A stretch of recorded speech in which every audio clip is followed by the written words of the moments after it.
Hello students, मैं Sandeep Singh welcome करता हूं आपका मैग्नेट ब्रेन्स हिंदी में, जहां पर मिलता है आपको free education from class 6 to 12th। मतलब यहां पे कुछ चैप्टर्स देखने के बाद आपको किसी भी तरीके का गोल्ड सब्सक्रिप्शन या प्रीमियम सब्सक्रिप्शन लेने की बिल्कुल भी जरूरत नहीं पड़ती, क्योंकि हम आपके लिए लेकर आते हैं क्वालिटी कंटेंट एक्सपीरियंस टीचर्स के साथ, वो भी फ्री ऑफ कॉस्ट। तो जैसा कि हम मिला करते हैं हमारे फिजिक्स सब्जेक्ट के साथ, जो हमारे विज्ञान का ही एक हिस्सा है, और हम डिस्कस कर रहे हैं हमारे चैप्टर नंबर 12 ध्वनि को। जैसा कि नाम से ही क्लियर है कि भाई जो साउंड हम सुन पा रहे हैं, ये जो एनर्जी हम महसूस कर पा रहे हैं, इसी को हम कहते हैं ध्वनि। और इसके प्रोडक्शन के हमने कई सारे तरीके देखे थे कि भाई किसी चीज को घिस करके, खुरच करके, किसी चीज में फूंक मार करके, हवा के द्वारा भी हम साउंड प्रोड्यूस कर सकते हैं। साथ ही साथ हमने देखा हुआ है इसके अंदर कि यह ध्वनि चूंकि ऊर्जा का एक रूप है, तो जब एक जगह से दूसरे जगह तक संचरित होगी तो इसके संचरण में हमने देखा कि यह एक अपने आप को रिपीट करने वाले मार्ग पे चल रही है, और कोई भी चीज अपने आप को बार बार दोहरा रही हो, रिपीट कर रही हो, तो इसी को हम कहते हैं तरंग। हमने दो तरीके के तरंग देखे, एक अनुदैर्ध्य तरंग देखा और एक अनुप्रस्थ तरंग देखा। दोनों में हमने यह समझा कि अगर कहीं पे माध्यम के कण अपने विस्थापन के वेग के, जो हमारे कण हैं, वो अगर ऊपर नीचे चल रहे हैं, और जो हमारी ध्वनि है, जो हमारा तरंग है, उसका संचरण उसके लंबवत हो रहा है, तो ये हमारी थी भाई, ये हमारी ट्रांसवर्सल वेव थी। और अगर कहीं पे दिख रहा है कि भाई माध्यम के कण भी आगे पीछे चल रहे हैं और हमारा तरंग संचरण जो है वो उसी की दिशा में चल रहा है, आगे की तरफ बढ़ रहा है, मतलब जब दोनों समांतर हो जाएं, तो ये था हमारा लॉन्गिट्यूडिनल वेव्स। अब हम जरा डिस्कस कर लें कि इन वेव्स के माध्यम से जब साउंड एक जगह से दूसरी जगह तक चल रहा है, तो इन वेव्स के अंदर कुछ टर्म्स आएंगे, कुछ इनके अभिलक्षण हैं, कुछ ध्वनि से रिलेटेड प्रमुख पद हैं, जैसे कि भाई किसी किसी की आवाज मोटी होती है, किसी की आवाज पतली होती है, ठीक है ना। इसमें तारत्व क्या होता है, यहां पे टोन क्या होती है, पिच क्या होती है, इन सभी के बारे में हम इस सेशन में चर्चा करने वाले हैं। साथ ही हम डिस्कस करने वाले हैं कि ध्वनि संचरण के लिए आखिर माध्यम की आवश्यकता क्यों है, क्यों चाहिए हमें ध्वनि संचरण के लिए माध्यम, किस प्रकार से ध्वनि एक जगह से दूसरी जगह तक संचरित होगी माध्यमों के जरिए। क्या वह ठोस में जल्दी चलेगी, द्रव में जल्दी चलेगी, कि गैस में जल्दी चलेगी, कहां किस तरीके से ध्वनि ट्रैवल करेगा, किस मीडियम से कितनी तेजी से ट्रैवल करेगा, इसका डिस्कशन हम इस सेशन में करने वाले हैं।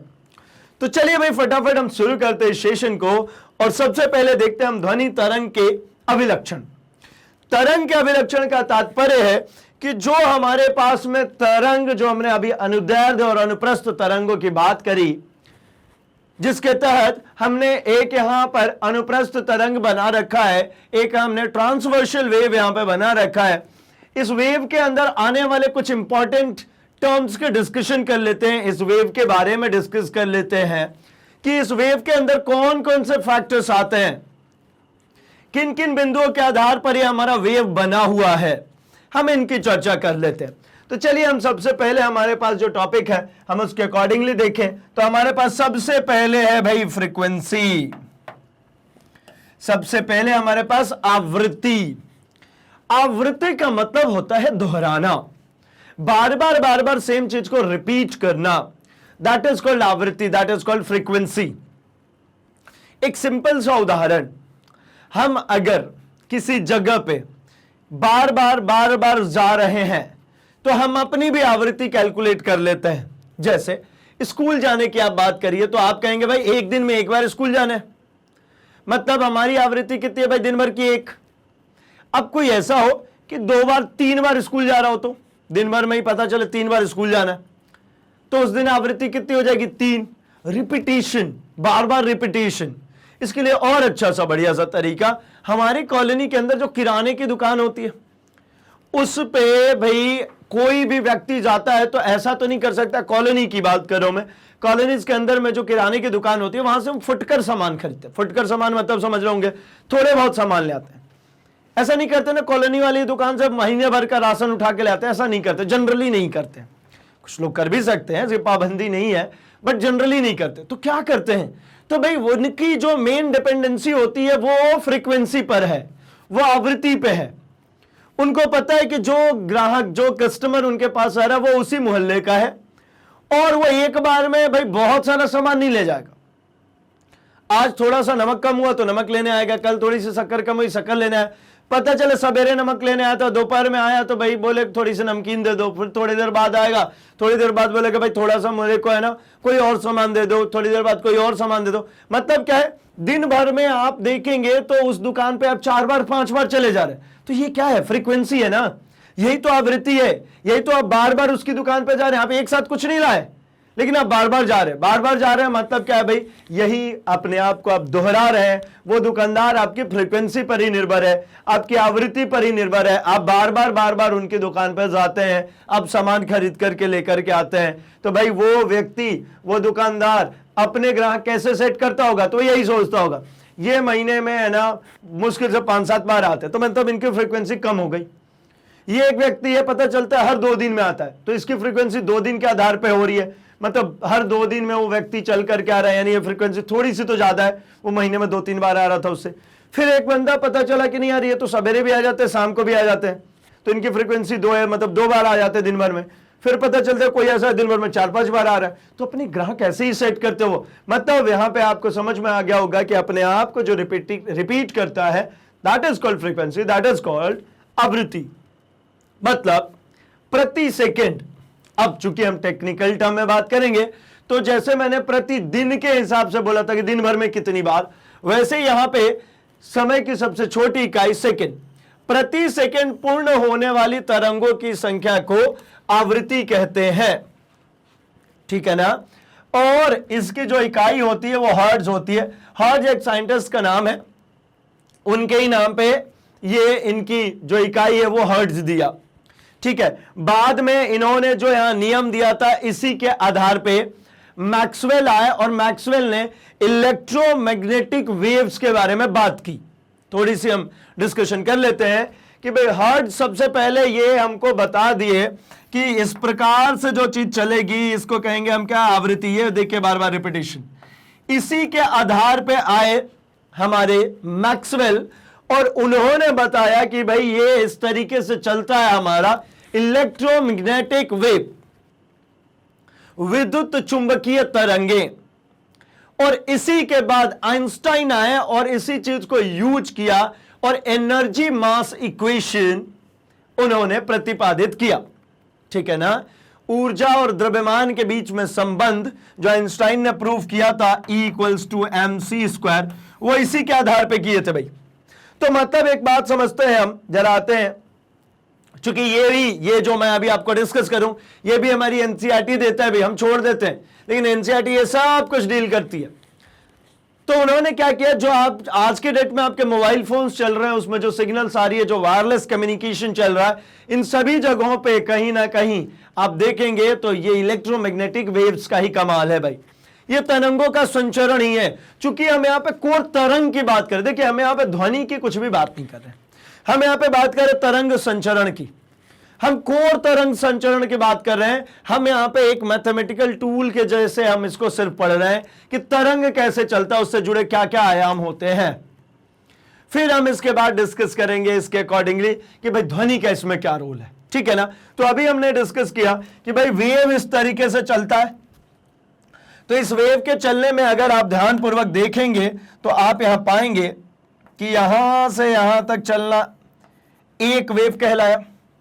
फिर यहां से ये तीसरी वेव, देखिए यहां से यहां तक चले, ये 1 हो गया, ये रेड वाला 2 हो गया, ये फिर से एक पर्पल से बना दिया, ये 3 हो गया, फिर ये रेड वाला चला, एक 4 हो गया।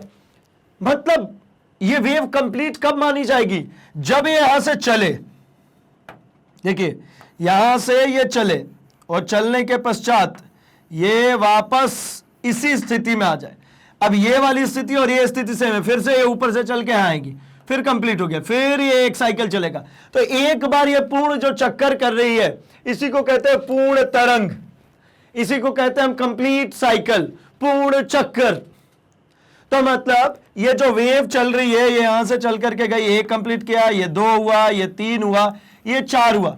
अब अगर मैं ये कहूं कि यहां से यहां तक चलने में, ये पूरा यहां से यहां तक चलने में समय लगा अगर 1 सेकंड का, तो इसकी आवृत्ति कितनी है भाई? इसकी आवृत्ति 4 है, 4 कंप्लीट साइकिल है। लेकिन अगर आप पाते हैं कि नहीं, ये तो मुश्किल से ये यहीं तक कंप्लीट होता और हमारा 1 सेकंड का समय गुजर गया, तो इसका मतलब कितनी होगी आवृत्ति भाई? एक वेव ये है पूरा, एक ये है और एक ये है, यानी आवृत्ति 3 होगी। ठीक इसी प्रकार अगर आप पाते हैं कि नहीं भैया ऐसा नहीं हो रहा है, ये तो भाई सिर्फ और सिर्फ 2 ही पूरी कर पा रही है, तो इसकी आवृत्ति कितनी होगी? 2। तो समझ में आया इतनी सी बात कि एक कंप्लीट साइकिल जो होगी पूरी, वो अगर 1 सेकेंड मतलब प्रति सेकेंड में, हर 1 सेकेंड में कितने साइकिल पूरी हो रही है, जितने साइकिल प्रति सेकेंड में पूरी होगी, प्रति सेकेंड इसलिए मैं 1 सेकेंड कह दे रहा हूं, 1 सेकेंड में जितनी साइकिल पूरी होगी उसी चीज को हम कहते हैं आवृत्ति, इसी चीज को कहते हैं फ्रीक्वेंसी। इंट्रोड्यूस सबसे पहले हर्ट्ज ने किया था, इसीलिए इसकी इकाई क्या दे देते भाई? हर्ट्ज। ठीक इसी प्रकार एक और टर्म आ गया भाई, समय अंतराल। नाम से क्लियर है, समय और अंतराल, टाइम पीरियड। अब समय अंतराल का मतलब यह होता है कि ये यहां से यहां तक 1 साइकिल है, यहां से यहां तक 2 साइकिल है, यहां से यहां तक 3 साइकिल, ये 4 साइकिल। तो इसका टाइम पीरियड कैसे बनाएंगे भाई? तो देखिए, यहां से ये 1 साइकिल कंप्लीट करने में जो टाइम लगा दैट इज T1, यहां से ये दूसरी साइकिल कंप्लीट करने में जो टाइम लगेगा that is called T2, similarly this is T3, और यहां से यहां तक चलने में लगा वो T4। और यू कैन से ये हो गया मेरा T1, ये पॉइंट T2, ये जो पॉइंट है ये T3, और ये जो पॉइंट है ये T4। मतलब क्या समझ में आता भाई कि एक चक्कर पूर्ण होने में लगने वाला समय, ध्यानपूर्वक देखेंगे दोनों बड़ी कंफ्यूजन हो जाती है। जो समय अंतराल है वो कहती है 1 सेकेंड में, ठीक है, ये आवृत्ति जो कहती है वो कहती है 1 सेकेंड में जितने भी साइकिल बन जाए वो सब आवृत्ति कहलाएगी। 1 सेकेंड में जितनी बार रिपीट होगा वो आवृत्ति कहलाएगी। लेकिन समय अंतराल कहलाएगा एक चक्कर पूर्ण होने में जितना टाइम लग जाए, वो चाहे 1 सेकेंड में 1 चक्कर पूर्ण हो, 5 सेकेंड में 1 चक्कर पूर्ण हो, 15 सेकेंड में 1 चक्कर पूर्ण हो, उससे फर्क नहीं पड़ता। वो कहता है कि भाई यहां से चल के यहां आने में आपको जितना समय लगा, ये 1 चक्कर आपको पूर्ण करने में जितना टाइम लग जाए उसी को कहेंगे हम समय अंतराल। तो हमने कहा यहां से यहां तक चल के आने में T1 सेकेंड लगा, ये दूसरा चले तो ये लग गया भाई T2 सेकेंड, ऐसे चले तो ये लग गया भाई हमारा तीसरा T3, यहां से यहां तक चल करके आएंगे, 1 साइकिल और कंप्लीट हुई मतलब T4 सेकेंड। तो इस प्रकार से हम ऐसा कह सकते हैं कि प्रति सेकेंड पूर्ण होने वाले चक्कर की संख्या आवृत्ति, और 1 चक्कर पूर्ण होने में लगने वाला समय समय अंतराल। सिंपल सी बात है भाई, ठीक है। अब इसके आधार पे एक छोटा सा फॉर्मूला है, जरा उसके बारे में हम चर्चा कर ले, फिर उसके बाद हम आते हैं इस पे। तो भाई हमारे पास एक बात समझ में आता है कि ये भी कह रहा है फ्रीक्वेंसी कहीं ना कहीं समय पे निर्भर है ना भाई, प्रति सेकंड बोले तो समय पे निर्भर है, तो मतलब समय और आवृत्ति के बीच में तो कुछ ना कुछ रिलेशन होगा। जब इसमें समय आ रहा है तो इन दोनों के बीच में रिलेशन होगा। तो क्या रिलेशन होता है भाई? तो देखिए, आवृत्ति बराबर होता है 1 समय अंतराल, आवृत्ति बराबर 1 समय अंतराल। अब चूंकि आवृत्ति को एक लेटर, ग्रीक लेटर न्यू से प्रदर्शित करते हैं, ठीक है ना, किस चीज से भाई? न्यू। ये वी जैसा ही बनता है, ऐसा थोड़ा सा टेढ़ा बन जाएगा, तो ये हो गया हमारा न्यू, ठीक है। न्यू इक्वल्स टू हो जाता है 1 टाइम। समय को किससे डिनोट करते हैं भाई? 1 टाइम। अगर इसकी इकाई की बात करें तो इसकी इकाई हो जाती है 1 सेकेंड है, मतलब क्या हो जाएगी इसकी इकाई? इसकी इकाई हो जाएगी प्रति सेकेंड। इसी प्रति सेकेंड को हम कहते हैं हर्ट्ज। सेम इसी प्रति सेकेंड को हम क्या नाम दिए भाई? हर्ट्ज। कैसे डिनोट करते हैं? तो capital H small z, capital H small z, ये हो जाता है हर्ट्ज। अच्छा ठीक, इसी प्रकार से इसी फॉर्मूले को मैं अगर लिखना चाहूं तो मैं समय अंतराल के लिए कितना लिखूंगा? तो ये हो जाएगा समयांतराल बराबर 1/आवृत्ति। भाई जब ये हो सकता है तो ये भी तो हो सकता है। तो मतलब यहां पे अगर मैं t लिखता हूं तो t इक्वल्स टू 1/न्यू, क्या हो जाएगा 1/न्यू। अब देखिए ये प्रति सेकंड होता है ना, प्रति सेकंड मतलब क्या, सेकंड 1/सेकंड, 1/ में सेकंड लिखेंगे तो सेकंड ऊपर चला जाएगा, मतलब टाइम की यूनिट तो हमें पता ही है कितना होता है, सेकंड। इसकी इकाई क्या होती है भाई, इसकी इकाई होती है सेकंड, तो इसमें तो कोई लफड़ा ही नहीं है।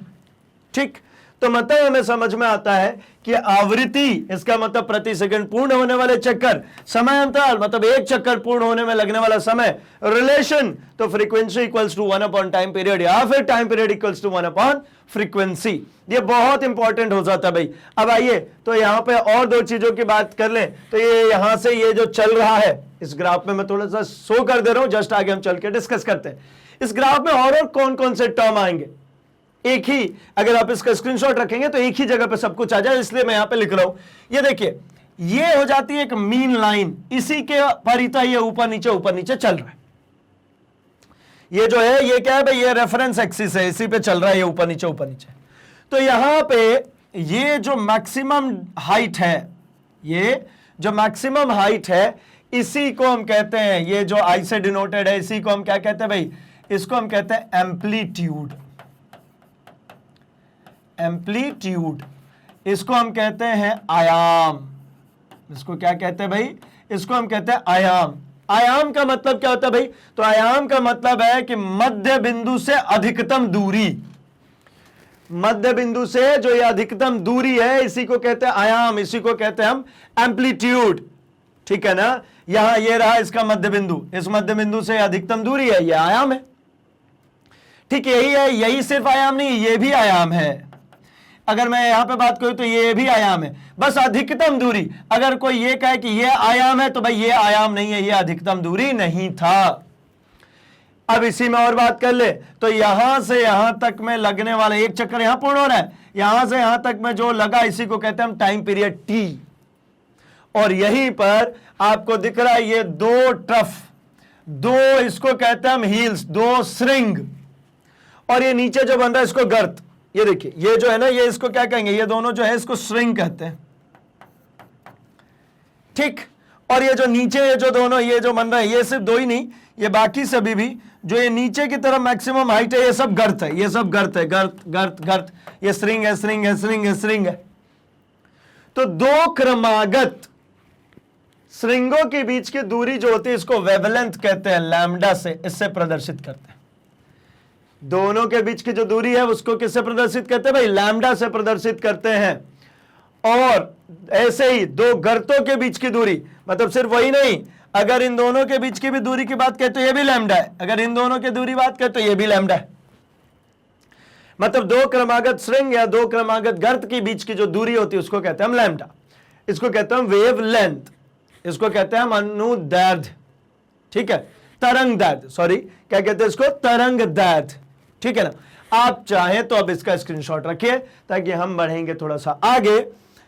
हम डिस्कस करते हैं अपने अगले पॉइंट को और देखते हैं भाई जो हमने अभी डिस्कशन में लिया है उन सभी की बात करते हैं। हम सबसे पहले बात कर लेते हैं एम्पलीट्यूड की। जो हमने अभी एम्पलीट्यूड की बात करी, क्या होता है भाई एम्पलीट्यूड, मध्य बिंदु से अधिकतम ऊंचाई, अधिकतम दूरी, ये रही एम्पलीट्यूड।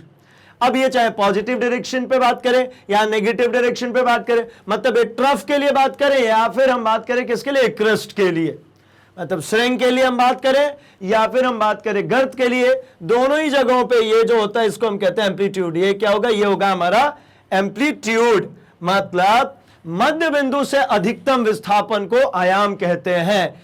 इसकी इकाई क्या होगी, मीटर। ये दूरी है ना भाई, एम्पलीट्यूड क्या है, ये दूरी है, और दूरी की इकाई क्या होती है भाई, मीटर। तो यहां पे एम्पलीट्यूड की भी इकाई क्या रहने वाली है, इसकी भी इकाई मीटर ही रहने वाली है भाई। तो चलिए भाई एक और टर्म देख लेते हैं हम, जरा तरंग दैर्ध्य की भी बात कर ले, जो अभी जस्ट हम डिस्कस करके आ रहे हैं हमारे तरंग दैर्ध्य को, वेवलेंथ को, कि भाई दो क्रमागत श्रिंग या दो क्रमागत गर्त। श्रिंग मतलब भाई ये क्रेस्ट ऊपर, और ट्रफ मतलब नीचे जो ये जो बन रही है वैली, इसको हिल्स और वैलीज भी बोलते हैं।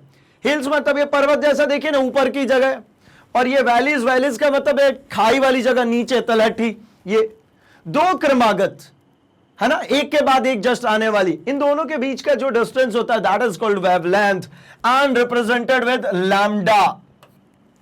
ये जैसे वाई लिखते हैं ना, ऐसे इसको पलट के लिखिए, ये उल्टा वाई, तो इसको कहते हैं हम भाई लैम्डा। ये किस चीज को प्रयोग करते हैं भाई, ये वेवलेंथ को रिप्रेजेंट करने के लिए प्रयोग किया जाता है। तो देखिए पढ़ते जरा हम इसको एक बार।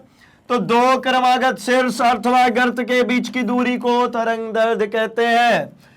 इसकी भी इकाई मीटर होती है। कारण क्या है, ये लेंथ है ना, पढ़िए वेव लेंथ, क्या ये दूरी है, और दूरी की इकाई हमेशा क्या रहती है भाई, दूरी की इकाई रहती है हमारी मीटर। चाहे वो एम्पलीट्यूड था, इसकी भी इकाई मीटर थी, तरंग दैर्ध्य था, इसकी भी इकाई मीटर। अच्छा दोनों में डिफरेंस समझते हैं ना, एक छोटे से में अगर आप एम्पलीट्यूड की बात करते हैं तो ये vertical vertical vertical length, vertical height, और ये कैसे भाई, ये हॉरिजॉन्टल क्षैतिज क्षैतिज, तो दोनों है तो क्या, दोनों है दूरी। चलिए आगे बात करते हैं भाई। अगला टर्म है हमारे पास वेग, वेलोसिटी। जब हम वेग की बात करते हैं मतलब हम इस बात को कहना चाहते हैं कि वेव कितनी तेजी से चल रहा है भाई, मतलब ऊर्जा का स्थानांतरण कितनी तेजी से हो रहा है। इस वेव के चलने से क्या तात्पर्य भाई, ऊर्जा स्थानांतरण ना, एनर्जी ट्रांसफर के लिए चल रहा है ना, तो कितना, तो कह रहे भाई तरंग दैर्ध्य के समय के साथ परिवर्तन की दर को वेग कहते हैं। इसकी इकाई जो होती है वो होती है मीटर पर सेकेंड। आइए जरा इसको करते हैं हम इस पे काम। देखिए मुझे जो मिला है, मुझे वो मिला है, एक टर्म मिली है मुझे वेवलेंथ। एक टर्म क्या मिली है भाई, वेवलेंथ। वेवलेंथ का मतलब क्या, तो ये मिला है मुझे तरंग दैर्ध्य, मुझे मिला है लैम्डा, और एक टर्म मुझे इसी प्रकार से मिली, वो टर्म क्या है भाई, तो वो है हमारे पास टाइम पीरियड। टाइम पीरियड मतलब क्या भाई, हमारे पास मिला है समयांतराल, और जब समयांतराल मिला इसको टी से डिनोट करते हैं। तो हमें एक चीज ज्ञात है, इन दोनों को मैं इस्तेमाल करता हूं। मुझे एक बात ज्ञात है, क्या ज्ञात है भाई, तो मुझे ज्ञात है कि ये है लेंथ और ये है समय। जब मुझे दूरी और समय मिल जाता है, और दूरी कैसी, एक समान दिशा में चल रही है, मतलब विस्थापन हो गई ना, ये वेवलेंथ को समझिए विस्थापन है, और ये समय है। विस्थापन और समय जैसे ही आता है हमें क्या क्लिक करने लगता है भाई, हमको तुरंत क्लिक करने लगता है वेग। तो वेग बराबर क्या होता है, विस्थापन बटा समय। विस्थापन की जगह क्या लिखूं, तरंग दैर्ध्य बटा समय। मैंने थोड़ा सा चेंज किया, क्या, तरंग दैर्ध्य बटा समय। अब अगर इसको फॉर्मुलेट करता हूं मैं, तो मुझे velocity v is equals to तरंग दैर्ध्य, इसको लैम्डा से प्रदर्शित करते हैं। ये जो तरंग दैर्ध्य किससे, लैम्डा से प्रदर्शित है, ये है वेवलेंथ, लैम्डा अपॉन में टाइम पीरियड t। यहां कई सारे फॉर्मूले मिलेंगे भाई, ये हो गया एक फॉर्मूला। अच्छा इसकी इकाई, तो इसकी इकाई आपको साफ सुथरा दिख रहा है, ये लेंथ है मतलब मीटर, और ये समय है तो मीटर प्रति सेकेंड हो गई इसकी इकाई। किंतु मुझे कुछ और याद आ रहा है, मुझे याद आ रहा है एक और बात। कौन सी भाई, तो मुझे पता है न्यू इज इक्वल्स टू होता है 1/t। ये क्या लिख रहा हूं मैं, तो ये लिख रहा हूं मैं आवृत्ति बराबर, हमने देखा 1 समय अंतराल, 1 समय अंतराल, ये हमने अभी समझा। तो भाई न्यू इक्वल्स टू 1/t होता है। क्या इस फॉर्मूले को मैं ऐसा लिख सकता हूं, v equals to lambda into 1/t। I think आप अग्री करते होंगे, लैम्डा इंटू 1/t, ये नीचे जो t था इसको अलग से लिख लिया, क्या फर्क पड़ता है, लिखा तो लैम्डा अपॉन t है ना। किंतु मुझे यहां पे पता है भाई, क्या मुझे पता है कि 1/t जो होता है वो न्यू होता है, तो मैं लिखता हूं जरा, उसको चेंज कर दूंगा, ये हो गया लैम्डा, और 1/t की जगह क्या लिख लूं, तो 1/t की जगह आप कहेंगे कि आप लिख लीजिए न्यू। न्यू मतलब आवृत्ति, फ्रीक्वेंसी। एक फॉर्मूला और मिल गया, v equals to nu lambda, v equals to nu lambda. लेकिन जब यूनिट की बात करेंगे वो मीटर पर सेकेंड ही चलेगा भाई। क्यों, क्योंकि लैम्डा मीटर में और ये न्यू की इकाई क्या होती है? प्रति सेकंड। न्यू की आवृत्ति की इसकी इकाई क्या होती है? इसकी इकाई अगर आप कहेंगे तो इसकी इकाई होती है भाई प्रति सेकंड। तो प्रति सेकंड अगर इसकी इकाई हो गई तो इसका मतलब क्या हो गया? न्यू लैम्डा ही तो होगा ना। ठीक, तो न्यू लैम्डा यानी इसकी इकाई फिर से वही रह जाएगी, क्या? मीटर प्रति सेकंड। तो एक फॉर्मूला ये बना। अच्छा, यहीं से एक और फॉर्म बना सकता हूं क्या मैं? अगर आप देख पा रहे होंगे तो आपको यहां दिख रहा होगा कि मैं अगर न्यू इज इक्वल्स टू लिखना चाहूं, थोड़ा सा अच्छा न्यू बनाते हैं, न्यू इज इक्वल्स टू लिखना चाहूं तो ये v अपॉन लैम्डा भी तो लिख सकता हूं, v upon lambda, nu equals to v upon lambda. मतलब मैं लिखना चाहता हूं एक और फॉर्मूला, आवृत्ति बराबर न्यू का मतलब आवृत्ति था, v का मतलब क्या है भाई? वेग। तो वेग बटा में ये हो जाता है हमारा तरंग दैर्ध्य।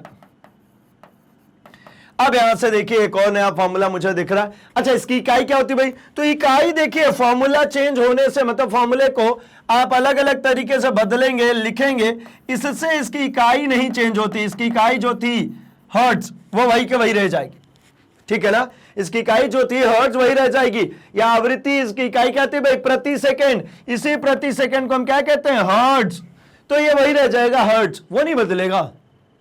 ये तो हम इस फॉर्मूले को क्या कर रहे हैं? फॉर्मूला एक ही है, घबराने की बिल्कुल जरूरत नहीं है। इस चैप्टर के अंदर जो फॉर्मूले चलेंगे ना वो बहुत लिमिटेड है, यही एक फॉर्मूला है, लेकिन इसको कन्वर्ट कर रहा हूं। कन्वर्जन आसान है ना, क्रॉस मल्टीप्लाई किया, जब मुझे इधर दिखा तो इसको उधर ही रख के उसको नीचे लिया, तो ये तो बहुत आसान है ना। थोड़े बहुत तो मॉडिफिकेशन चलते हैं भाई हर जगह, तो ये मॉडिफिकेशन चल रहे हैं और कुछ नहीं। मतलब यहां पे जो वेग से तात्पर्य हमारे वो ये है कि जो तरंग दैर्ध्य है ना, जो तरंग दैर्ध्य है उसमें समय के साथ में जो परिवर्तन है, परिवर्तन ऐसे ही निकालते हैं ना, रेट ऑफ चेंज, उसी को कहते हैं भैया वेग। मिल गया इसका फॉर्मूला भी, यूनिट भी और कन्वर्जन भी। आप इसके स्क्रीनशॉट जरूर रखेंगे क्योंकि ये बहुत काम आने वाला है। इस पे बेस्ड क्वेश्चंस आने वाले हैं हमारे पास में, बहुत सारी चीजें हमको इसमें मिलेगी, तो आप इसके स्क्रीनशॉट रख सकते हैं। अर्थात अब तक अगर समराइज करूं तो हमने जो पढ़े वो कुल 5 पद पढ़ लिए। कौन कौन सी चीजें पढ़ ली भाई? समय अंतराल पढ़ लिया, आवृत्ति पढ़ लिया, आयाम पढ़ा, तरंग दैर्ध्य पढ़ा और वेलोसिटी पढ़ ली। चलिए, तो ये तो हो गए इसके कैरेक्टरिस्टिक्स भाई, इस वेव के जो साउंड वेव है उसके कैरेक्टरिस्टिक्स हमने देख लिए। अब हम बढ़ते हैं थोड़ा सा आगे और अब थोड़ी चर्चा कर लेते हैं इस साउंड से रिलेटेड कुछ इंपॉर्टेंट टर्म्स, ध्वनि से रिलेटेड कुछ प्रमुख पद जनरली सुनने में आते हैं। ये प्रमुख पद, इनकी बात करते हैं। ये टर्म्स क्या है, किस चीज को रिप्रेजेंट करते हैं, क्यों यूज करते हैं। आपने, मैं थोड़ी देर से मैं भी डिस्कस करूंगा, लेकिन मैं जस्ट एक बार मैं ऐसे ही पढ़ देता हूं, आप सुनिए। श्रृंग, गर्त, गुणता, टोन, है ना, तारत्व, ये सब नाम सुने हैं। चलिए, आपको हिंदी वाले नहीं समझ में आया हो तो मैं दूसरे तरीके से पढ़ता हूं। मैं आपसे पूछूंगा क्या आपने टोन सुना है, तो आप कहेंगे हाँ हमें टोन पता है भाई। तो टोन क्या होता है भाई? तो टोन के लिए कहते हैं कि भाई आप, है ना यार, ये जैसे हम थोड़ा सा पीछे चले तो जब अभी ये जो फोन चल रहे हैं, इसके पहले एक फोन चलते थे कीपैड वाले। आई थिंक सबको ध्यान में होंगे कि भाई कीपैड वाले जो फोन होते थे उसमें गाने नहीं बजते थे। वो जो बेसिक फोन होता था उनमें क्या बजता था भाई? रिंगटोन बजता था। कहता था रिंगटोन, उसका तात्पर्य क्या था, क्या होता है वो? चलिए एक एक करके हम जरा समझते हैं। इसके इंपॉर्टेंट टर्म्स हम एक एक करके डिस्कस करते हैं। उसको टोन आखिर क्यों कहते हैं, हमारे आखिरी टाइम पे आएगा, हम उसको डिस्कस करते हैं। हम सबसे फर्स्ट आते हैं हमारे हॉर्न के ऊपर। हॉर्न किसको कहते हैं, श्रिंग किसको कहते हैं? तो श्रिंग कहते हैं भैया इसको, ये जितने हाई पॉइंट्स आएंगे ये सब श्रिंग है, ये सब हॉर्न है। जितने भी हाई पॉइंट्स आएंगे, जितने भी हाई पॉइंट्स आएगी, वो सब क्या है भाई? वो सब श्रिंग है। अच्छा, एक बात याद आ गई, मैंने बोला ना अभी इंग्लिश वाले नाम से आपको सब याद आएगा, तो आपको भी एक बात याद आएगी भाई क्यों कहते हैं क्या। चलिए मैं एक मजेदार चीज लिखता हूं, शायद आपने पढ़ा होगा, हमारे इंडिया में फेमस चीज है ना। हमने बोला था बड़ा ही मजेदार सा सेशन होने वाला है, ये पढ़ा है सभी ने? Horn okay please. खैर, वो लिखा ऐसा होता है कि हॉर्न प्लीज, तो वो पैनल ट्रकों के पीछे या ट्रालियों के पीछे बनी होती है, उसमें बीच में भी जगह मिलता है, तो वहां एक बीच में चिपका देते हैं ओके, और कोई साथ में पढ़ता हॉर्न ओके प्लीज। कायदे से क्या लिखी थी वो? हॉर्न प्लीज, मतलब आवाज दीजिए। तो हॉर्न ही क्यों? क्योंकि जो प्ले करते हैं ना वो सभी जो हम बहुत तेजी से बजाते हैं, बहुत तेज आवाज आता है। तेज आवाज आने का मतलब है कि साउंड इस जगह पर है, ये प्रोड्यूस करने की कोशिश करते हैं, इसीलिए उसको हॉर्न कहते हैं। आपके बाइक में है, कार में है, जितने भी व्हीकल्स हैं उन सभी में भाई हॉर्न होती है, ठीक है ना। ये हॉर्न का काम क्या होता है भाई, वो आप सभी जानते हैं। प्रोड्यूस कैसे होता है ये समझ में आएगा। जितने भी पीक पॉइंट्स हैं इस ग्राफ के, सबसे ऊपर वाले जो पॉइंट्स हैं वो सभी पॉइंट्स हॉर्न कहलाते हैं, श्रृंग कहलाते हैं। अब अगला आ जाता है गर्त। गर्त मतलब ट्रफ, जिनको हमने बात की थी वैलीज। तो ये क्या है भाई, ये घाटी जितने भी हैं, ये तरंगों में जो प्रोड्यूस हो रहे, ये जो ट्रफ प्रोड्यूस हो रहे, दैट इज कॉल्ड, ये इसी को कहते हैं भाई हम घाटी, ठीक है ना। चलिए आगे हम थोड़ी सी बात करें तो भाई गुणता, टिम्बर। गुणता, टिम्बर जो वर्ड है, ये जनरली जब आप बात करते हैं, जब म्यूजिक की बात होती है, जब म्यूजिकल इंस्ट्रूमेंट्स की बात होती है, तब ये टर्म बहुत ही काम का होता है। उस समय इसका बहुत ही ख्याल रखा जाता है। जैसे इसी तरीके से एक और टर्म आएगा इसके अंदर में, तारत्व। ये तारत्व भाई, तारत्व का मतलब समझ सकते हैं, सुर। कहते हैं ना म्यूजिक में सुर नहीं लग रहा है, सुर नहीं है, सुरीला नहीं है, वो है तारत्व। क्या है जरा समझता मैं एक करके। टिम्बर का मतलब होता है कि ध्वनि की ये एक अभिलक्षण है, ठीक है, जो हमें समान तारत्व तथा प्रबलता की दो ध्वनियों के बीच में अंतर करने में सहायता प्रदान करता है। मैं आपको एकदम सिंपल सी बात बता रहा हूं। सेम इंटेंसिटी की, सेम एम्पलीट्यूड की, अभी पढ़ चुके आयाम भाई, सेम आयाम की, सेम फ्रीक्वेंसी की दो साउंड प्रोड्यूस हुई हैं। जैसे आप गाने सुनते हैं, अब कितने सारे म्यूजिक्स बजते हैं उसके अंदर भाई, ढोल अलग बज रहा होता है, तबला बज रहा होता है, उसमें ड्रम बज रहा होता है, गिटार बज रहा होता है ना, पियानो चल रहा होता है, उसके अंदर हारमोनियम चल रहा होता है। अच्छा, सबका लय, अगर मैं पियानो और हारमोनियम दोनों को मिक्स कर दूं, दोनों का लय तो एक साथ ही चल रहा होगा, लगभग सेम एम्पलीट्यूड की साउंड प्रोड्यूस कर रहे होंगे, लगभग सेम फ्रीक्वेंसी के होंगे वो साउंड्स, लेकिन फिर भी हमारे कानों में पड़ता है तो हम डिस्टिंग्विश कर लेते हैं किसको, कि ये हारमोनियम की आवाज है और ये पियानो की आवाज है। सेम टाइप से अगर ड्रम और ढोलक बज रही है, दोनों सेम तरीके में बज रहे हैं, लेकिन हमारे द्वारा उन दोनों के बीच में डिस्टिंग्विश कर लिया जाता है, दोनों को अलग अलग कर लिया जाता है। यही जो गुण है इसी को कहते हैं गुणता, इसी को कहते हैं टिम्बर। दो ध्वनियों के बीच में जो अंतर कर पाते हैं, सेम टाइप की सुनाई दे रही है लेकिन उसमें आप जो अंतर कर पाते हैं उसी को हम कहते हैं भाई टिम्बर, इसी को कहते हैं हम गुणता, ठीक है ना। चलिए तो हम थोड़ा सा और आगे बढ़ते हैं और हम इसमें एक और टर्म आई है हमारे पास, तारत्व, तो इसकी बात कर लेते हैं। तारत्व का मतलब है फ्रीक्वेंसी से। जैसे फीमेल्स की जो वॉइस को वोकल कॉर्ड है उसकी फ्रीक्वेंसी हाई होती है, तारत्व ज्यादा होता है, इसलिए उनकी जो वॉइस होती है वो पतली होती है, ठीक है। और जो मेल्स की कंपैरेटिवली जो वॉइस होती है वो मोटी होती है। मोटी होने का मतलब क्या होता है भाई, उनकी फ्रीक्वेंसी कम होती है, कम तारत्व होते हैं। क्या मैं इस चीज को एक और चीज से कंपेयर करूं, आप सबने ये खूब गेम खेले होंगे। कौन से वाले गेम भाई? आपने ट्रिबल और बेस सेट किया होगा आपके म्यूजिक के लिए। जैसे होम थिएटर्स प्ले करते, वहां पे दो बटन्स दिए रहते, एक बेस का और ट्रेबल का, है ना। उसमें क्या करते भाई, आप उसके जरिए ना म्यूजिक की क्वालिटी को अपने अकॉर्डिंगली सूदिंग बनाते हैं। आपके फोन में भी दिया है भाई, ठीक है, आप सेट कर सकते हैं, एडजस्ट कर सकते हैं। तो ये चीज, ये जगह, ये जो चीज है वो तारत्व सेट करते हैं आप। जब आप कहते हैं कि एक ऐसी फ्रीक्वेंसी की साउंड चल रही है ये, तो ये उच्च तारत्व की है, और ठीक इसी में मैं बना देता हूं, इसी में एक ऐसा फ्रीक्वेंसी चल रहा है। अब देखिए, जब तक इसका ये पर्पल से जो बना रहा हूं इसकी एक कंप्लीट साइकिल हुई है, तब तक ये रेड वाले की कितनी साइकिल हो गई, एक यहां, दो, और ये कंप्लीट होने के करीब ही है, मतलब करीब करीब 3 साइकिल कंप्लीट हो गई। तो ये रेड वाली की फ्रीक्वेंसी, इसकी फ्रीक्वेंसी जो है हाई है, और ये जो पर्पल वाली है इसकी फ्रीक्वेंसी कंपैरेटिवली लो है। मतलब अगर मैं इसकी बात करूं तो ये निम्न तारत्व है, ये निम्न तारत्व है, और ये जो ज्यादा है ये कैसा हो जाएगा, ये उच्च तारत्व हो जाएगा। एक निम्न तारत्व का हो गया और एक उच्च तारत्व का हो गया, ठीक है ना। तो मतलब यहां पे हमें समझ में आ चुका है एक बात कि भाई ये जो तारत्व है इसी को एडजस्ट करते हैं जब आपको थोड़ा मोटा साउंड चाहिए। जैसे आप बेस बढ़ाते हैं तो मोटी वॉइस आती है ना, जैसे जो ढोल की आवाज होती है वो बहुत ज्यादा गूंजती हुई आएगी। जितने भी ऐसे मोटे साउंड्स होंगे वो बहुत तेजी से गूंजते हुए आते हैं।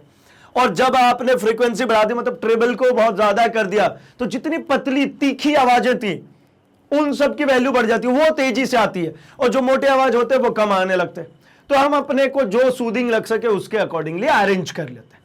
तो आई थिंक आपको समझ में आ गया यहाँ पे तारत्व और गुणता। गुणता मतलब दो सिमिलर टाइप के आने वाले ध्वनियों के बीच में हम डिस्टिंग्विश कर सकते हैं, अंतर कर सकते हो। तारत्व का मतलब होता है कि भाई हाई फ्रीक्वेंसी और लो फ्रीक्वेंसी के जो साउंड बीम साउंड आती है उन वेव्स के बीच में हम डिफरेंसेस कर पाते हैं। अब बारी आती है टोन। शुरुआत की थी मैंने इस स्लाइड की इसी बात से। टोन जो मैंने कहा था वो फोन में रिंग टोन होता था। क्यों? क्योंकि एक ही तरीके के बिप बिप बिप बिप करके वो अलग अलग तरीके के म्यूजिक प्ले करता था, लेकिन बजने का तरीका वही beep beep beep beep beep, ठीक है ना। उसमें जैसे अभी बज रहा है आपके फोन में, अभी जो म्यूजिक चलता है इसमें कई सारे इंस्ट्रूमेंट्स के वॉइस आप सुन सकते हैं। उसमें नहीं था, उसमें फिक्स टाइप की साउंड थी, उसी को आप मैनिपुलेट करके अलग अलग तरीके के साउंड्स बना सकते थे। तो इसलिए उसको कहते हैं जो एकल आवृत्ति की ध्वनि होगी, जिसकी आवृत्ति जिसकी फ्रीक्वेंसी सिंगल होगी, फ्रीक्वेंसी उसमें बदल नहीं रही, कई मिक्सचर नहीं हो रही है, तो वो टोन कहलाएगी। जो हम गाने सुनते हैं उसमें तो खूब सारी फ्रीक्वेंसी आती है, एक ये आ रही है, एक पता चल रहा और ये आ रहा है, फिर पीछे से कोरस गा रहा है ये और आ गया। कहने का मतलब जितने लोग बोलेंगे अलग अलग फ्रीक्वेंसी, लेकिन टोन में एक ही तरीके की फ्रीक्वेंसी आती है, वो एक ही तरीके का म्यूजिक होता था भाई। बजने का टाइम ऊपर नीचे हो सकता था, अलग अलग हो जाता था, जिसके कारण हमको कोई धुन सुनाई पड़ती थी। अच्छा, अब एक और डेफिनेशन आई हमारी ध्वनि की, वो ये कि अनेक आवृत्तियों के मिश्रण से उत्पन्न ध्वनि को स्वर कहते हैं। जो स्वर है ये कई आवृत्तियों से मिलकर के बनता है, कई फ्रीक्वेंसी से मिलकर के बनता है। जो हम कुछ बोल पाते हैं वो कई फ्रीक्वेंसी से मिलकर के बनता है। और एक छोटी सी बात, जब हमने डिस्कस किया था अपने पिछले वीडियोस में कि भाई 3D साउंड का क्या मतलब है, 3D लाइट का मतलब, 3D पिक्चर का मतलब तो समझ में, 3D साउंड का मतलब क्या है। ये कुछ इस तरीके से जब आप प्ले करते हो तो आपका ऐसा कुछ इमेज दिखता है और प्ले होती है कि भाई कोई चीज इधर से चलती हुई है, इधर आ गई, फिर इधर चलती हुई इधर आ गई। तो भाई 3D टाइप का कुछ नहीं होता, 3 डायमेंशनल नहीं हो सकता। उसका मतलब ऐसा होता है कि आप कई बार को कुछ म्यूजिक सुनते हैं, ऐसा हेडफोन लगा, कोई चीज म्यूजिक बजते बजते लेफ्ट से राइट, राइट से बजते बजते लेफ्ट आती है, तो उसका मतलब होता है आपके जो दोनों स्पीकर्स होते हैं लेफ्ट और राइट, उसके ऊपर जो भेजी जाती है म्यूजिक की इंटेंसिटी, राइट वाले पे ज्यादा भेजी और लेफ्ट वाले पे कम कर दिया, तो आपको लगेगा कोई चीज इधर से चल रही है। फिर धीरे धीरे इसकी इंटेंसिटी कम किया और धीरे धीरे इसकी इंटेंसिटी बढ़ाते गए, तो फिर आपको पता चलेगा हाँ भाई कोई चीज इधर से कम होती है, अब ये घूमती हुई मेरे इधर आ रही है। तो यही होता है लेफ्ट एंड राइट, जिसको 3D के नाम से बहुत जगह पे आपको देखने को मिल जाता है। 3D का भाई 3D नहीं, स्टीरियो टाइप, ठीक है ना। ये जो म्यूजिक बज रही है देखिए, ये ऐसा घूमता हुआ मेरे इस कान तक आ जाएगी, स्टीरियो टाइप साउंड होता है वो, ठीक। चलिए, तो जो कमिटमेंट किया था भैया हमने फुलफिल किया। आपसे बोला था आप कमेंट सेक्शन में कीजिएगा जरूर इसका आंसर। हम थोड़े से और आगे बात करते हैं। हम जब इतने सारे पॉइंट्स पढ़ चुके, इसके बारे में हम देख चुके कि भाई ध्वनि से रिलेटेड इंपॉर्टेंट टर्म्स क्या होगी, हमने वेव से रिलेटेड इंपॉर्टेंट टर्म्स की भी बात करी, तो अब थोड़ी सी हम डिस्कस कर लेते हैं ध्वनि संचरण किसी माध्यम से कैसे होता है। जो ध्वनि एक जगह से दूसरी जगह तक चलेगी वो किस प्रकार से चलेगी एक जगह से दूसरी जगह तक, क्या फैक्टर्स होंगे इसके अंदर। तो भाई ध्वनि की डेफिनेशन हमने पढ़ा था कि ध्वनि संचरण जो होना है उसके पहले जो ध्वनि का उत्पादन होना है वो माध्यम के कणों में विक्षोभ उत्पन्न करने के कारण होता है। आपने किसी माध्यम के कण में क्या किया, विक्षोभ उत्पन्न किया, मतलब माध्यम में विक्षोभ उत्पन्न किया, हलचल पैदा करी, कंपन पैदा किया।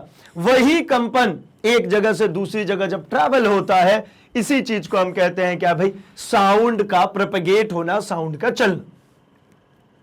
तो एक बात बताइए, मेरे पास ये 3 मीडियम है, हम इन सब की बात करेंगे, बस अभी आप यहां ध्यान देंगे, सॉलिड है, लिक्विड है और गैस है। ये नीचे कुछ बातें हैं, इसको मैं अभी मिटा देता हूं, ये हटा दिया। अब बात करते हैं, इसमें मॉलिक्यूल दूर दूर, इसमें मॉलिक्यूल पास पास, इसमें मॉलिक्यूल बहुत पास पास। भाई गैस कहते हैं ना कि मॉलिक्यूल दूर दूर है, लिक्विड है तो थोड़े पास, गैस होंगे तो दूर, लिक्विड होंगे तो पास, सॉलिड होंगे तो और पास पास, बहुत ही ज्यादा पास पास। ये है सॉलिड, बहुत ही ज्यादा पास पास। अब आप बताइए किसमें मैं खलबली मचाऊं तो ज्यादा ज्यादा कंपन पैदा होगा, ज्यादा डेविएशन पैदा होगा? तो भाई सॉलिड में कि लिक्विड में कि गैस में? तो आप कहेंगे कि अगर मैं सॉलिड में करता हूं तो ये तो बहुत ही पास पास है, ये तुरंत एक दूसरे से टकराना शुरू हो जाएंगे। यहां टकराने के लिए थोड़ी दूरी इसको चल के जाना पड़ेगा, ऐसा जाना पड़ेगा। यहां जब चलेगा तो ये यहां गया, यहां गया। आप अगर ग्राफिकली, अगर मैं जो डायग्राम प्लॉट करूं उसके अकॉर्डिंगली देखें तो मुझे क्या करना है, एक दूसरे से टक्कर सॉलिड में ज्यादा होगा, लिक्विड में कम, गैस में सबसे कम। कारण गैस में पहले वो चलेगा, फिर तो पहुंचेगा, टक्कर करेगा। लिक्विड में थोड़ा सा पास है, थोड़ी दूरी चलेगा, टक्कर कर जाएगा। और सॉलिड में भाई चलने की जरूरत है, बिल्कुल चिपके ही हुए हैं लगभग, तो इसी जगह है, तो इनके तुरंत टक्कर हो गए। तो साउंड किस में ज्यादा तेज चलना चाहिए भाई? हम क्या करें, इस टक्करों के जरिए हम अपनी एनर्जी को ट्रांसफर करा रहे हैं। आपने साइकिल एक यहां, एक यहां, एक यहां, दूर दूर साइकिल खड़ी करिए साइकिल स्टैंड में, एक साइकिल गिरी, हो सकता है दूसरे को चोट, दूसरे तक पहुंचे नहीं भी पहुंचे। एक और तरीका, साइकिल रखिए, थोड़े और पास कर दिया साइकिलों को, आपने एक को गिराई, दूसरे तीसरे चौथे पांचवे, लेकिन थोड़ा सा टाइम लगेगा क्योंकि साइकिल के बीच की गैप अभी है। और तीसरा, साइकिल के बीच की गैप बहुत कम कर दिए, तो जैसे ही गिराएंगे तुरंत के तुरंत मैक्सिमम साइकिल गिरने शुरू हो जाएंगे साइकिल स्टैंड में। सबने देखे होंगे, और नहीं तो ये तो सबने खेला होगा आई थिंक, कार्ड से कुछ खड़े कर देते हैं, फिर एक को गिराते हैं, ये सब गिरने शुरू हो जाते हैं। अब देखिए यहां से समझा रहे हैं कि जो यहां फोर्स लगाया था वो कैसे कैरी कर रहा है। ये सेम फोर्स लगा है, ये पास पास थे तो तेजी से कैरी किया, लिक्विड में थोड़ा धीरे, और गैस में देखिए अभी गिर रहा है। क्यों? क्योंकि ये दूर दूर है। जिसके कण पास पास में थे इसने तुरंत अपनी एनर्जी ट्रांसफर किया, सॉलिड में सबसे जल्दी ट्रांसफर हो गई एनर्जी, लिक्विड में थोड़ी देर से, और गैस में सबसे धीमे। अब पढ़ लेते हैं, समझ में तो आ चुका है क्या भाई? तो ध्वनि जो है वो 3 माध्यमों से होकर संचालित हो सकता है, एक ठोस, एक द्रव, एक गैस। क्योंकि संचालित करने के लिए मुझे उसके मॉलिक्यूल के कणों के बीच में टक्कर कराना है, टक्कर के जरिए मैं अपनी ऊर्जा एक जगह से दूसरी जगह ले जा रहा हूं। तो जिस माध्यम का घनत्व अधिक होता है, घनत्व अधिक, मॉलिक्यूल पास पास, घनत्व कम, मॉलिक्यूल दूर दूर, पास पास तो टक्कर आसान, उसमें ध्वनि अधिक तेजी से गति करती है, अर्थात उस माध्यम में ध्वनि की चाल सबसे अधिक होती है। अतः सभी माध्यमों की अपेक्षा ठोस में ध्वनि की चाल सबसे अधिक होती है। जो ठोस होता है उसमें ध्वनि की जो चाल होती है वो सबसे ज्यादा होती है, सबसे अधिक होती है। ठीक है, अब यहां तक हमने इन सभी चीजों को देखा। अब एक छोटी सी बात, एक छोटा सा काम, एक छोटी सी बात आपके लिए मैं छोड़े जा रहा हूं फिर से, वो ये कि जो बड़े बड़े मंदिरों में बड़े बड़े से घंटे लगे होते हैं, उनकी आवाज आपने सुनी होगी, बहुत मोटी सी आवाज आती है, बहुत हेवी साउंड आती है। क्या आप अपने घर में इसी तरीके की साउंड सुन सकते हैं? तो क्या करेंगे इसके लिए? एक छोटा सा काम है, एक बहुत ही छोटा सा काम। ठीक है, मैं आपको एक सिंपली बता दे रहा हूं। आपको क्या काम करना है, आप एक छोटा सा ऐसा चम्मच लीजिए, स्पून आपके घर में मिल जाएगा स्टील का। इस स्पून को एक धागे की सहायता से क्या करें, एक धागे की सहायता से आप इसको बांध लीजिए। एक धागे की सहायता से, ऐसा बीच से ऐसे पतले धागे की सहायता से बांध के, एक कान में इधर से और एक कान में इधर से, दोनों तरफ से। मैं थोड़ा सा देखने योग्य बनाता हूं इसको। इस धागे से एक कान में इधर लगा लीजिए और एक कान में इधर लगा लीजिए, और कान बिल्कुल इस तरीके से बंद हो जाना चाहिए, बाहर की आवाज ना आए, वो धागा अंदर ऐसा रख करके बंद कर दिए। अब किसी को बोलिए इसको ठोके। जब इसको ठोकेंगे तो आपको बिल्कुल उसी घंटे की जैसी आवाज सुनाई देगी। यहां पे हम बहुत कुछ सीख सकते हैं। एक तो वाइब्रेशन सीख लिए कि वो जब चम्मच को कोई क्या करेगा, किसी भी अपने घर में भाई बहन से किसी से भी बोले उसको ठोकिए, जब ये ठोकेंगे तो ये क्या होगा, ये वाइब्रेट होगा। तो पहले तो वाइब्रेशन समझ में आ गया, यानी ध्वनि कैसे प्रोड्यूस हुई। फिर इसके बाद इन धागों के जरिए हमारी कानों तक ये साउंड, ये वेव्स कैसे जा रहे हैं माध्यम के जरिए। जो हम यहां बात कर रहे थे माध्यम की, तो इन माध्यमों के जरिए कैसे हमारे कान तक पहुंच रहा है। बहुत कम सा साउंड है, लेकिन आपके कान में बिल्कुल उसी घंटे जैसी आवाज आएगी। एक्सपेरिमेंट करिएगा जरूर और कमेंट सेक्शन में मुझे भी बताइएगा। तो भाई हमारा टारगेट इस सेशन का यहां तक होता है कंप्लीट। अब बाकी कोर्स कंटेंट के लिए क्या करना है, तो आपको करना रहता है आपके सर्च बॉक्स में magnetbrains.com टाइप, आपके सामने कुछ इस तरीके से पेज ओपन होता है जहां पे आप अपने टॉप कोर्सेज को एक्सप्लोर कर सकते हैं। मतलब आप CBSE Hindi medium, CBSE English medium, spoken English, NTSC, olympiad, इसके साथ साथ जेआईआईबी, सीआईआईबी, सीयूईटी, आईआईटी, जेईई, नीट की प्रिपरेशन कर रहे हैं, टैप कीजिए, आपको आपका कोर्स कंटेंट मिलेगा भाई, क्योंकि यही है India's number 100% free online educational platform. आप अगर सीबीएसई हिंदी मीडियम से आपने टैप किया, आपकी सभी क्लासेस ओपन हो जाती हैं। आप अपने क्लास को टैप करते हैं, आपके सभी सब्जेक्ट्स ओपन हो जाते हैं। आप अपने सब्जेक्ट के ऊपर टैप करते हैं, आपके सभी चैप्टर्स ओपन हो जाते हैं, जहां सेम चैप्टर के फोल्डर के अंदर उस चैप्टर से रिलेटेड उसके concept video, one shot revision, NCERT solution, NCERT exercise, MCQs, previous year question, most important question और भी बहुत कुछ देखने को मिल जाता है भाई। टैप कीजिए, आपका वीडियो इस प्रकार से प्ले हो जाता है, जिसको कहीं पर भी आप पॉज कर सकते हैं, स्क्रीनशॉट ले सकते हैं, नोट्स बना सकते हैं और सबसे अच्छी बात, यहीं से नेक्स्ट वीडियो करके आप अपने अगले वीडियो पर जा सकते हैं। मतलब यहां पर भटकने की बिल्कुल भी जरूरत नहीं है। तो अभी के लिए इस वीडियो को लाइक कर दीजिए, चैनल को सब्सक्राइब एंड इसे अपने दोस्तों में शेयर भी कीजिए भाई, क्योंकि मैग्नेट ब्रेन्स हिंदी लेकर के आया free education from class 6 to 12th, quality content and experience teachers के साथ। तो बने रहिए हमारे साथ, हम मिलेंगे कुछ और मजेदार टॉपिक्स के साथ, कुछ और एक्सपेरिमेंट्स के साथ। Thanks for watching.